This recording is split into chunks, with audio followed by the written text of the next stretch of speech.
Children and teenagers might soon be the next focus of the US COVID-19 pandemic.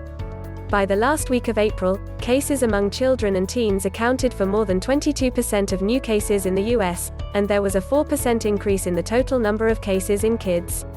Almost 4 million kids have been diagnosed with COVID-19 since the beginning of the pandemic. Luckily, vaccines for kids are arriving soon.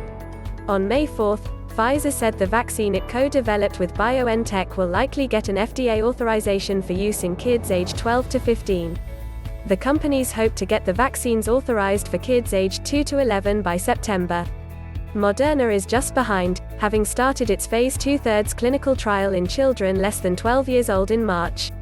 While polls show that adults are increasingly willing to get vaccinated, if they haven't already, some parents have expressed doubts about vaccinating their kids. These concerns range from a lack of data to the quick pace of production. That said, a recent poll showed that 30% of parents are enthusiastic about vaccinations.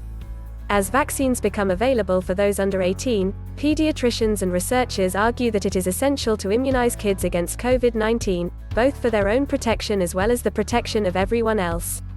Usually, COVID-19 symptoms aren't as severe for kids when compared to adults, but that doesn't mean that kids feel no effect from the virus. The American Academy of Pediatrics reports that between 0.1% and 2% of COVID-19 cases affecting those under age 18 require hospitalization.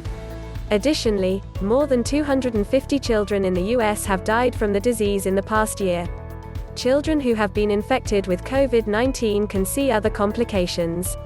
A multisystem inflammatory syndrome, called MIS-C, can cause fever, rash, and damage to the heart and other organs in children who had even asymptomatic cases of COVID-19. And just like adults, children can also get symptoms of long-haul COVID-19, which can include severe fatigue, headaches, and abdominal pain. Paul Offit, a pediatrician at the Children's Hospital of Philadelphia, says that he's seen a number of cases of both severe COVID-19 and MIS-C in children. "I'm sure all of those parents would have preferred the vaccine to the disease," he says. The increase in COVID-19 cases in kids has been driven by a variety of factors. One of the most notable is the spread of the more transmissible B.1.1.7 variant of coronavirus, which is now responsible for about 60% of new COVID-19 cases in the US. Kids don't catch this variant of the virus more easily than adults do, but since it's more contagious, more kids in total are getting sick. Another factor, kids may soon be the biggest population where the virus can survive and replicate. As more and more adults get vaccinated against COVID-19, it could drive the burden of disease into younger age groups.